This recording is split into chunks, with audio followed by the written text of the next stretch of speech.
Lição de número 9. Tema da lição: o caminho, a verdade e a vida.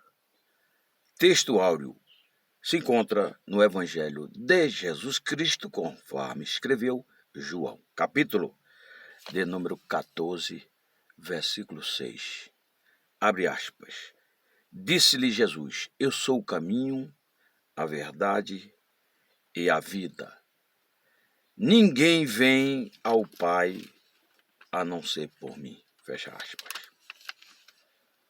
Esta lição é de uma importância extraordinária, tendo em vista que apresenta esses conceitos que definem a divindade de Jesus Cristo. Caminho, verdade e vida. Já dizia um apologeta do século XX, C.S. Lewis, ou Jesus era um louco, ou era o enganador, ou então era Deus, para fazer uma declaração desta magnitude. Eu sou o caminho, a verdade e a vida. Ninguém vem ao Pai senão por mim. E observe que os artigos estão todos no definido, pressupondo que não existem outras verdades, outros caminhos, outras vidas. Isto é, de forma absoluta, só Jesus. Ele é o caminho único que possibilita o acesso ao Pai. Porque ele e o Pai, diria ele mesmo, eu e o Pai somos um. Um em natureza, um em substância. Natureza e substância divina. Quem vê a mim, diria Jesus, vê ao Pai.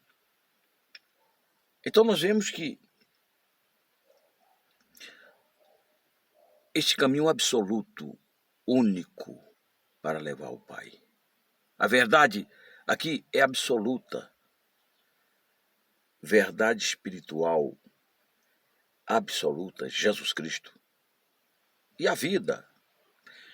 Numa certa feita ele disse, eu lhes dou a vida. E trata-se de um princípio. Só se pode dar aquilo que tem. Ele não só tem, ele é a própria vida. E mais do que a vida, ele é o triunfo sobre a morte. Ele diria isto lá no capítulo 11 deste mesmo evangelho. Eu sou a ressurreição e a vida. Quem crê em mim, ainda que morra, tornará a viver. Ele é o triunfo sobre a morte. Ele inicia aqui uma fala que se encontra no capítulo 14, versículo 1 a seguir, e eu gostaria de estar fazendo uma exposição a respeito de alguns versículos aqui. Diria Jesus, não se turbe o vosso coração. Credes em Deus, crede também em mim. Aqui nós observamos dois verbos que se encontram em modos diferentes. Aqui nós temos o verbo credes no modo indicativo e o crede no singular no modo imperativo. Ou seja, credes em Deus, por se encontrar no indicativo, pressupõe uma realidade, um fato concreto. Crê em Deus, todo mundo crê, ainda que de forma teórica. Do contrário, o apóstolo Paulo, inspirado pelo Espírito Santo, não diria que o homem não teria desculpas, porque Deus se revela através da sua criação. Romanos capítulo 1, versículo 20, e lá é dito que, por esta razão, isto é, por Deus se revelar através da criação, o homem não terá desculpas. Ou seja, o homem crê em Deus. Todo homem crê em Deus, ainda que de forma teórica, filosófica. E de acordo ainda com Romanos 2,15, é dito que as normas das leis morais de Deus se encontram na consciência de cada ser humano. Mas não basta crer em Deus. Jesus concorda que o homem crê em Deus aqui. Ele estava fazendo referência aos judeus e aos seus discípulos. Credes em Deus. Em outras palavras, Jesus estava concordando que eles criam em Deus. Está em conexão com João 5, 39 e 40, onde é dito. O próprio Jesus assim declarou: examinais as Escrituras, vós cuidais ter nelas a vida eterna, são de mim que elas falam, e vós não quereis vir a mim para terdes vida. Quer dizer, Jesus, em outras palavras, estava deixando claro que eles conheciam as Escrituras, amavam, meditavam e examinavam na esperança de encontrar nas Escrituras a vida eterna. E ali estava a vida eterna personificada. Ali estava o Verbo encarnado. E eles não quiseram. Ainda de acordo com Tiago 2, versículo 19, lá é dito que os demônios creem em Deus e estremecem. Ou seja, crer em Deus é uma questão que não se discute. Todos creem, ainda que de forma teórica. Agora, crer em Jesus Cristo, e aqui nós temos o verbo no modo imperativo, que pressupõe uma ordem, ou conselho, ou uma uma sugestão. Nem todo mundo crê. Nem todo mundo crê em Jesus Cristo. Isto é, na obra que Jesus consumou no Calvário. Crer em Jesus Cristo implica nisto. Em crer naquilo que ele realizou diante do Pai, isto é, se ofereceu em sacrifício perfeito, único e eterno ao Pai em favor da salvação da humanidade. Nem todo mundo crê. E se não crê, está perdido, porque, de acordo com João, capítulo de número 8, versículo 24, diria o próprio Jesus, 8, 24. Por isso eu vos disse que morrereis nos vossos pecados, porque se não credeis que eu sou, morrereis nos vossos pecados. Se o homem não crê que Jesus Cristo é o próprio Deus em figura humana, o Deus que se humanizou e morreu a morte mais humilhante da época, a morte de cruz diante do Pai, em favor da salvação do homem, ele será condenado. Ele precisa crer. Muito bem. Não se turbe o vosso coração. Não se deixe levar pela incredulidade, pela dúvida. Mas credes em Deus, crede também em mim. Credes em Deus, verbo imperativo. Ou melhor, indicativo. E crede também em mim, está no modo imperativo.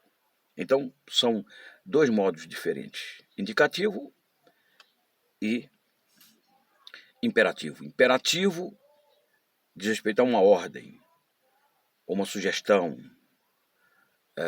uma proposta, enquanto que o indicativo fala-se de um fato, de uma realidade concreta. Versículo 2. Na casa de meu pai há muitas moradas, se assim não fosse, eu vos teria dito, vou vos preparar lugar.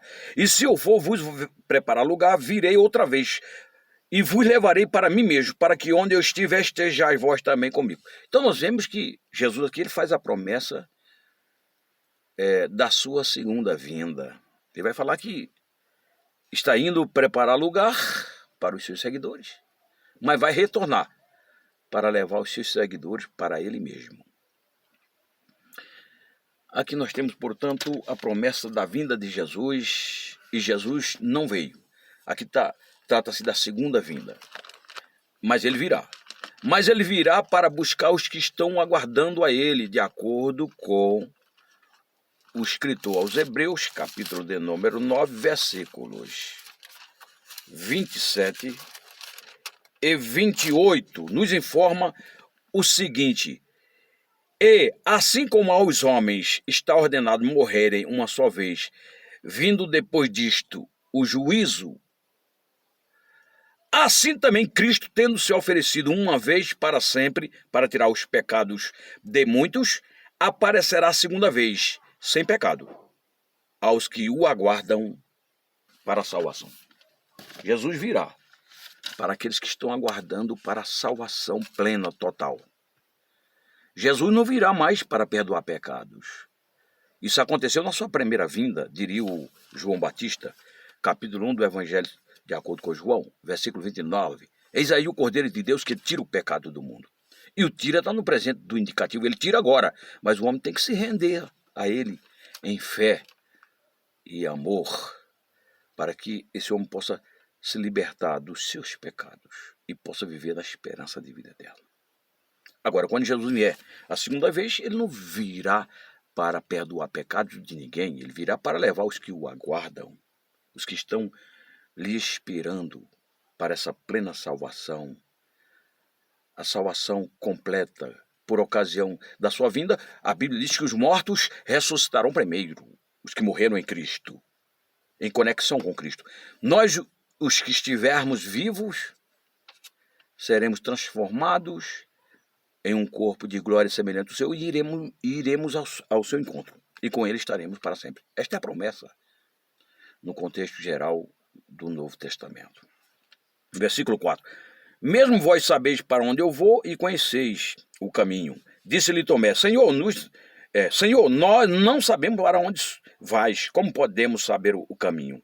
Disse-lhe Jesus: eu sou o caminho, a verdade e a vida, e ninguém vem ao Pai a não ser por mim. Então nós vemos que Tomé, ele não sabia como acessar a Deus, o Pai. Ele não conhecia o caminho. Estava ali com Jesus, mas não conhecia ainda o caminho. Tem gente que se diz professar fé em Jesus, faz parte de uma determinada religião, de uma determinada congregação, congrega um determinado movimento religioso, faz parte de uma denominação, enfim. É uma pessoa que se diz de Deus. No entanto, ainda não conhece o caminho. O caminho é Jesus. Tem que conhecer Jesus.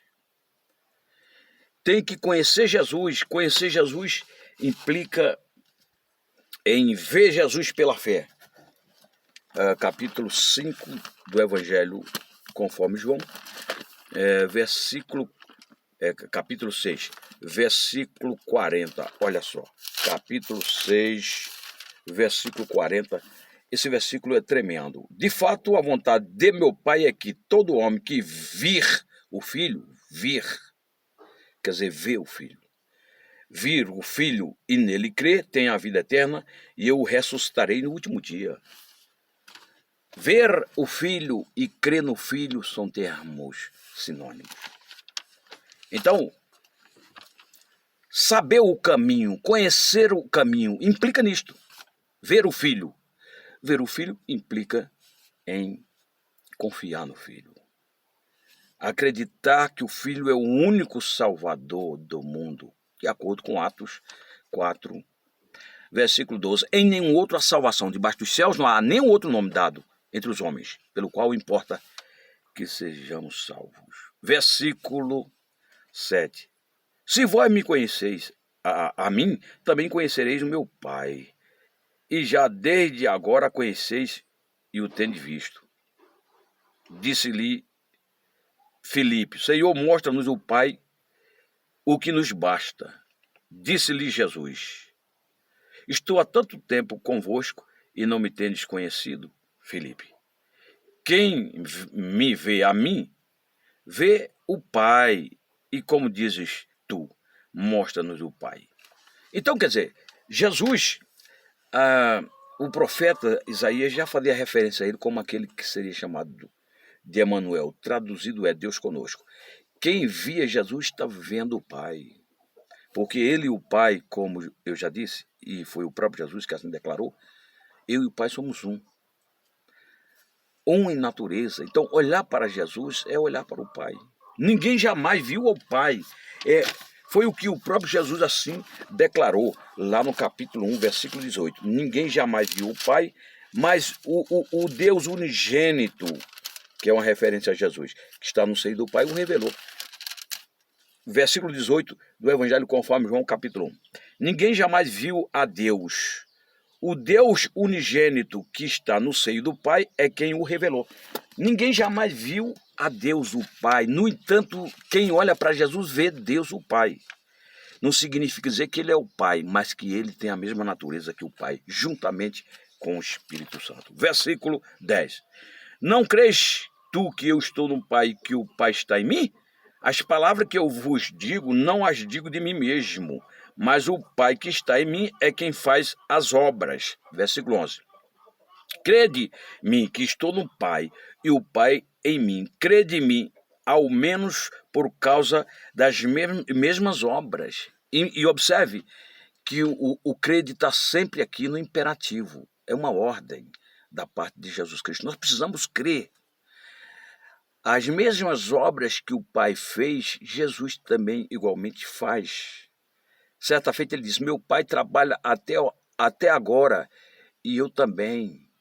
Então, se encontra lá no capítulo 5 do Evangelho conforme João, versículo 17. Versículo 17, olha só. É isso mesmo? 17. Mas ele lhes disse, meu Pai trabalha até agora e eu também. O Senhor Jesus, ele continua trabalhando. Desde o princípio, a Bíblia diz que ele tudo criou, o Pai criou tudo através dele. Todas as coisas foram criadas nele, ambiente, por ele, agente, e para ele, propósito, objetivo. Você foi criado para ele. Por isso que em Romanos capítulo 1, versículo 6, é dito que nós somos de Jesus Cristo, não é isso? Olha só, Romanos capítulo de número 1, versículo 6, nos fala o seguinte, de cujo número sois também vós chamados para serdes de Jesus Cristo. Nós fomos chamados para sermos, nós fomos chamados para ser de Jesus Cristo. Nós fomos chamados para ser de Jesus Cristo. Muito bem. Versículo 12. Na verdade, eu vos digo que aquele que crê em mim também fará obras que eu faço, e as fará maiores do que estas, porque eu vou para o Pai. Aqui não diz respeito a obras milagrosas, a exemplo de ressuscitar mortos, né? Curar todo tipo de enfermidades, não está se referindo a esse tipo de obra. Muito embora em Mateus Jesus faça referência a esse tipo de milagres.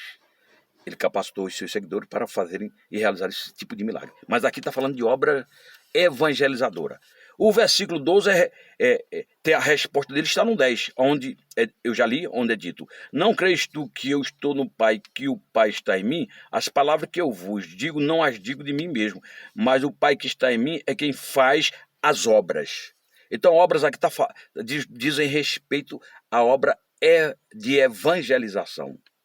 Obra de evangelização, esse tipo de obra que ele está garantindo aos seus seguidores que vão realizar, e até maiores do que a obra que Jesus realizou. Imagine, o maior evangelista do século XX foi o evangelista Billy Graham. Ele pregou na antiga União Soviética, né? Naquele regime comunista, pregou na China, que é comunista até hoje. Ele foi a pessoa que evangelizou o mundo todo através das suas cruzadas. Jesus não fez esse tipo de obra. Então, obra maior nesse sentido. Versículo 13. E tudo quanto pedires em meu nome, eu o farei para que o Pai seja glorificado no Filho. Tudo, entre aspas. Porque a Bíblia, ela responde à Bíblia. De acordo com 1 de João, capítulo 5, versículo 14, nós temos a resposta desse tudo. Que às vezes as pessoas questionam, mas ele está falando que tudo que você pedir a Deus, Deus vai te dar. E muitas vezes a pessoa alega que pediu e vem pedindo há tantos anos, há décadas e não recebeu. Mas a resposta está aqui, ó. 1 João 5,14 nos informa o seguinte, e esta é a confiança que temos para com ele, que se pedirmos alguma coisa segundo a sua vontade, ele nos ouve. Todas as coisas ele vai nos dar, isto é, segundo a sua vontade. Então, nós temos que entender que há um princípio em hermenêutica, que é a arte de interpretação, onde é dito que a Bíblia interpreta a Bíblia. Todas as coisas Deus vai nos dar segundo a sua vontade, porque Ele é quem sabe o que é bom para o homem. Está escrito no capítulo 6, versículo 12 de Eclesiastes, onde é dito que Deus é quem sabe o que é bom para o homem. Não somos nós. Nós sabemos relativamente falando o que é bom para nós, mas só Deus sabe de forma plena, total e absoluta. Eclesiastes 6,12 é dito: pois quem sabe o que é bom para o homem durante os poucos dias de sua vida de vaidade. Ou seja, a vida que é passageira, a vida que é uma vida que é vaga, vaidade é nesse sentido, a vida que aparentemente não tem sentido, e é também uma vida que passa rapidamente, diria o patriarca Jó, né? Assim como as faíscas. Não, ele falou também essa passagem, ele falou, se tratando de tribulação, ele falou: assim como as faíscas sobem para o alto, o homem nasceu para o enfado. Mas o Jó também vai falar sobre a brevidade da vida no capítulo, me parece que é o 14 aqui, o Jó, ele vai falar, esse livro poético, ele diz assim: o homem nascido de mulher vive breve tempo, cheio de inquietação. Nasce como uma flor, murcha, foge como uma sombra e não permanece. E assim por diante. Então o homem vive pouco sobre a face da terra. Daí o Salomão usa a palavra vaidade, que também fala de uma vida breve que nós temos aqui. O salmista já diria no capítulo 90, 10, o homem vive 70 anos, se tiver muita força e vigor, chegará aos 80, passou disso é enfado e canseira. Mas enfim, versículo. Então Deus vai nos dar tudo o que ele achar conveniente, porque ele sabe o que é bom para o homem.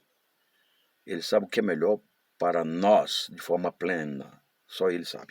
14. Se pedirdes alguma coisa em meu nome, eu o farei. Se me amares, guardareis os meus mandamentos, etc. Então, você ama Jesus? Então guarde os seus mandamentos, que se resumem em apenas dois em um. É crer no amor de Deus e amar como Jesus nos amou. É o que está escrito, João 3,16, porque Deus amou o mundo de tal maneira que deu seu Filho unigênito, para que todo o que nele crê não pereça, mas tenha a vida eterna. Então, crer em Jesus Cristo. Trata-se de um mandamento, ainda que não é um mandamento imperativo. Deus não vai obrigar ninguém a crer nele. Trata-se de um mandamento subjuntivo. Deus deseja que o homem venha a crer nele. Deus, ele sonha com este homem se rendendo a Jesus Cristo para o bem-estar eterno dele. Mas o homem é livre para querer ou rejeitar. 1 João 3,23 nos informa esses dois mandamentos unidos, em conexão. Ora, o seu mandamento é este, que está falando no singular. O seu mandamento é este, 2 pontos. Que creiamos em o nome de seu Filho Jesus Cristo. Creiamos está exatamente na forma do subjuntivo, né? Trata-se de um desejo divino. Está em conexão com 1 Timóteo 2, 4, onde é dito que Deus deseja que todos os homens sejam salvos e venham a ter o pleno conhecimento da verdade. Muito bem. Ora, o seu mandamento é este: que creiamos em o nome de seu Filho, Jesus Cristo, quer dizer, no seu sacrifício perfeito, único e eterno, que realizou ali no Monte Calvário. E nos amemos uns aos outros, segundo o mandamento que nos ordenou. Qual foi o mandamento que Jesus nos ordenou? Está lá em João 13:34. Amai-vos uns aos outros, assim como eu vos amei. Que vós vos ameis uns aos outros. Amai não, o amai não é amar, é ameis. Vamos lá. Se fosse amar, seria imperativo.